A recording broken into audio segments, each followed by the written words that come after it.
Former Grant President Phil Cox told us often that behind every great chapter is a group of dedicated volunteers. These men and women make a difference in our chapters and communities every day, and they don't do it for recognition.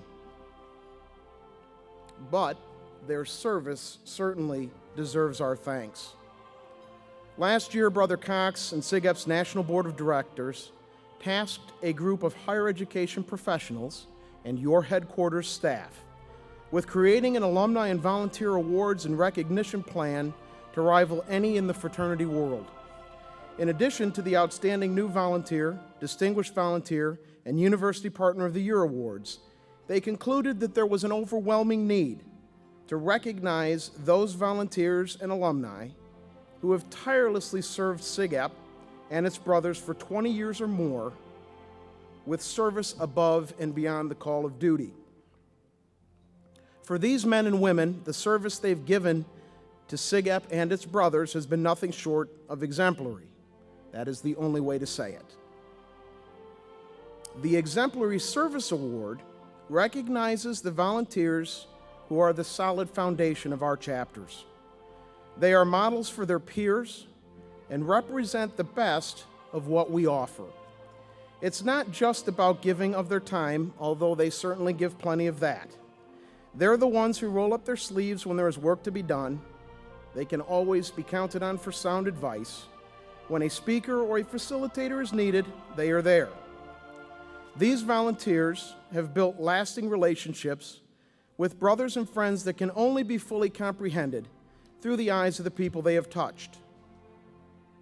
So to properly recognize tonight's recipient, I would ask that Chris Dillion of the Illinois Alpha Chapter at the University of Illinois please come to the stage to introduce tonight's Exemplary Service Award recipient. Sean Dalgleish is the kind of dynamic leader who transforms everyone that he comes in contact with. Since 1981, the year that he graduated from the University of Illinois, he has offered truly exemplary service to our fraternity. Sean's career started working on some of the first wireless data initiatives with Motorola and IBM. And then he began working as a change management consultant, reinvigorating stagnant not-for-profits and other organizations. As you can imagine, his success in change management and his dedication to constant improvement could serve a sprawling organization like SIGEP well, and it has. But before he began taking his talents to SIGEP on a national level, he started by leading his own chapter, his own AVC, Illinois Alpha. Today, he's a chapter counselor for Illinois Alpha, and it's a role that he's held since 2008. But his earliest volunteer involvement with the chapter dates all the way back to 1981, the year of his graduation. When the chapter closed in 1996, Sean was the catalyst behind starting the recolonization effort just 6 months later. That was a process that would lead to the chapter's rechartering in 2001. And since then, Sean has truly been the anchor for the Gold Buchanan Cup winning chapter. And he's found time to help two other chapters, Illinois Zeta and Illinois Mu, in their rechartering processes. Sean is willing to jump in and tinker and improve, and yes, as many of you know, mentor. Former Illinois Alpha Executive Board member Kyle Moore, 2017, said it best. Whether he is mentoring current members with day-to-day internal issues or physically spending hours with executive boards and goal-setting sessions, Sean ensures not only is the fraternity continuously heading in the right direction, but its members are developing into professional adults. Sean's mentorship is truly legendary. Since 2008, he's mentored class after class of scholars at the Ruck Leadership Institute, writing modules including leading organizational change and leading paradigm shifts. And since 2004, he's provided a similarly transformative experience to SIGEP's regional directors at the Summer Development Program. Ryan Blank, Western Michigan, 2002, now one of Sean's colleagues in leadership consulting, had this to say about Brother Dalgleish. Sean helped me, like what he does for so many, discover and hone my talents. He also gave me the confidence to pursue my passion. At a pivotal point in my career, he told me, after seeing you lead that difficult discussion, I know what you were meant to do. Let's make it happen. It's because of Sean that I have a thriving marriage and a consulting company, that I know how to lead and navigate change. If I could handpick a model leader, a leader that I love unconditionally, willingly choose to follow, that leader would be Sean Dalgleish. As for me, I met Sean in the fall of 1999. I had just joined a fledgling colony at the University of Illinois, and I was immediately installed as the chapter's vice president of recruitment. As president of the AVC, Sean initially helped me to better articulate my goals. He challenged me. He pushed me harder than anybody else I'd ever met in my life. His drive and enthusiasm for SIGEP matched my own, and he inspired me. And so I am fortunate enough to be part of an entire generation of SIGEPs who share a very similar story. And in many respects, Sean Dalgleish has had an immeasurable impact on SIGEP, and on me personally as well. How can you quantify or measure the impact that he has had on the thousands of undergraduates that have benefited from his commitment to our organization, his commitment to us? He challenges us to take a shot, to take a risk, and together we have. It's part of who we are as SIGEPs. And so tonight we say thank you. Sean, you've been a dynamic leader for this fraternity. You are appreciated, and you are loved by our brotherhood. Ladies and gentlemen, please join me in congratulating our newest Exemplary Service Award recipient from Illinois Alpha, Sean Dalgleish.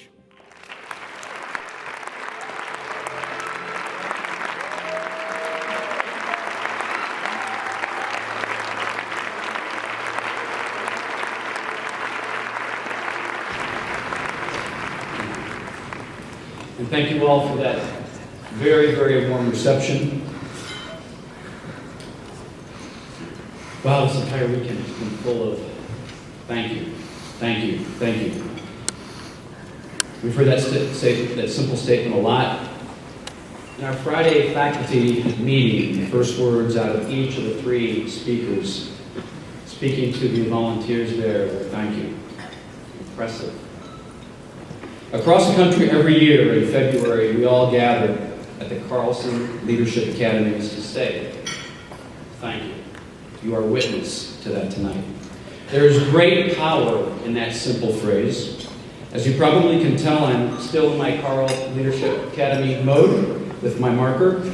So with your permission, and even without your permission, since you are a captive audience, I'd like to talk about a very powerful leadership tool, something that we have seen demonstrated time and time again throughout this weekend. I'd like to talk about an attitude of gratitude. Gentlemen?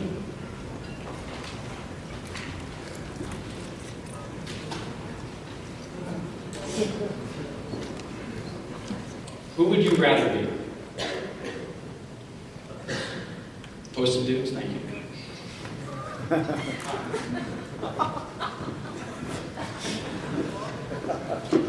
Who would you rather be? Save that thought for a bit. Just put it in your pocket. Every year in Oklahoma City, LA, Atlanta, Stanford, Chicago, we gather in venues like this to simply say thank you. Well done, to undergrads and volunteers alike. We express gratitude for a reason. By designing intentionally, we create an exceptionally powerful leadership tool that elevates the performance of individuals and teams. To successfully lead through an attitude of gratitude, I'd like to offer up 3 simple tips. Number 1, combine gratitude with feedback. Be specific in your praise and gratitude, not generic or broad-based. Don't make your audience guess what you're grateful for. Tell them. Go beyond the love you, bro. Deliver the why behind the what. Deliver the relevance. Number 2, be specific and authentic. For gratitude to be believed and embraced and enrolled in the audience that you serve, it must be accurate, it must be true. 3, design for it. Sound familiar, some of you? Design for it. Make it intentional and routine, almost habitual, in whatever environment you are leading teams. Design for it at home, with your family, and those who are most important and dear. Design for it at work, where you often spend more time than you do at home. Design for it in your volunteer life, here at SIGEP. Now, as leaders, I'd like to place you all in motion. Welcome to the special portion of tonight's program. Yes, audience participation. And yes, more Post-its. So if you scan your banquet tables, you will see some Post-its.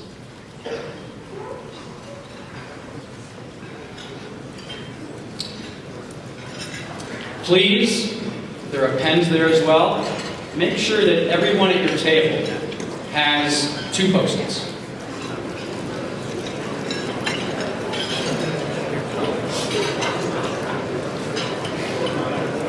You didn't think I was going to make you work. If you didn't think that, you haven't been to one of my sessions.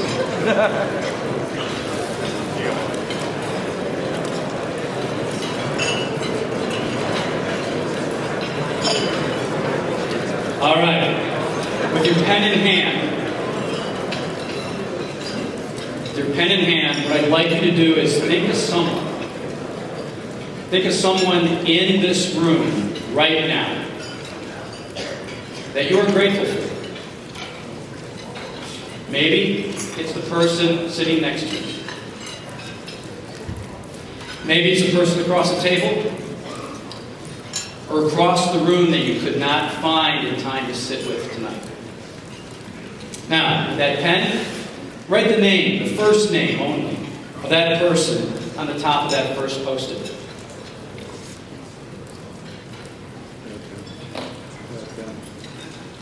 Next, I want you to scribe a short headline, like a newspaper headline, of why you're grateful for it. Don't make them guess, tell them. Maybe they helped you prep for an exam. Maybe they were the one that recruited you for your SIGEP experience that you're grateful for now. Maybe they're your mentor.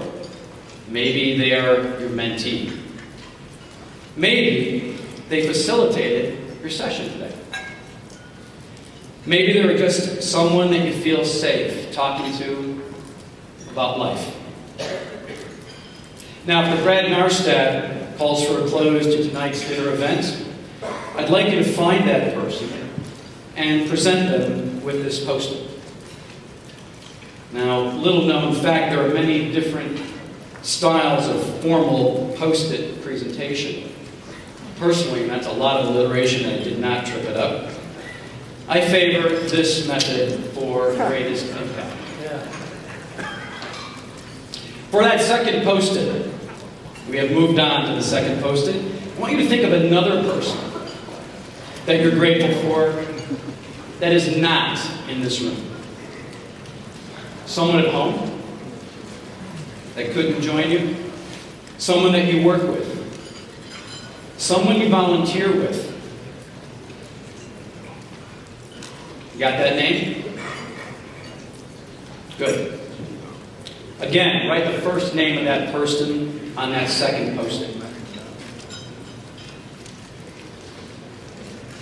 Next, I'd like you to pop that second Post-it just right in your pocket and leave it there. Sometime in the not-too-distant future, your future self is going to find that Post-it, and you'll be reminded of when SIGAP provided you another opportunity to lead with an attitude of gratitude. Of the quick shout-outs, one, to all of those that attended my Exec Carlson Summer Development and RUC Leadership Sessions, thank you. I'm grateful for your leap of faith and trust. Number 2 shout-out, to Phil, to Dave, to Roger,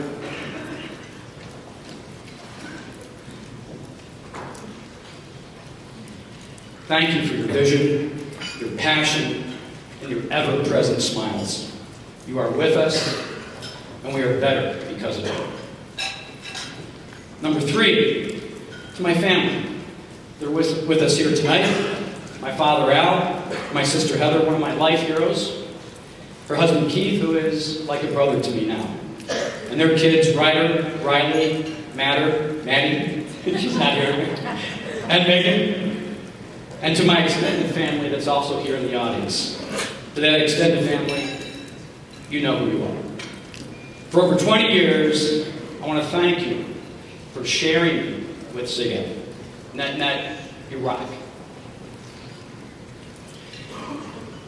Finally, before Brad comes up and has a few final words, I want to thank you, the audience, my ever-changing SIGAP audience that I serve most gratefully. You have provided me with the opportunity to do what I was born to do, and I discovered it here, among you. To provide opportunities to others to place themselves in motion, to confidently swing that bat without fear, to lead themselves and their teams from good to great and from great to exceptional. Please know I am forever grateful. In closing, remember that bucket list item that I mentioned. Do you all feel like going off track on purpose? Who here is willing to give me a leap of faith tonight? All in favor? Say aye. Aye. I'd say the ayes have it. Cool, because I've been wanting to do this for many, many years. Now, this is the part of the program where Archie Messersmith and Seth Irby quietly asking, did anyone really vet Sean's keynote? No. They did not. In my leadership sessions, we discussed the critically important leadership design tool of quick, small wins. High level, at the very beginning of a change effort in organizations, leaders that are truly in motion initially design and execute a few quick, small projects that have a 99.9999% chance of success. Leaders do this for 2 reasons. 1, to build their street cred with the audience they serve. 2, to build a greater critical mass, more cheerleaders. But 4, they attack that ever-present, always present, really big, bad elephant in the room. When successfully executed, this design element leads positive organizational change. It builds, wait for it, momentum. We are the biggest Carlson Leadership Academy in the room. We are that elephant. We are 900 strong tonight. Who present would like to hear what that sounds like? Raise your hands. My kid in a candy store tonight. Here we go. To my exec groups, my Carlson kids, my regional directors, my RUC guys, please help tonight. We need you to model the way a little bit on this one. When I say, what do quick, small wins build? Your audience response is, and all of you, is momentum. Ready? What do quick, small wins build? Momentum. What do Quick, small wins build. Quick, small wins build.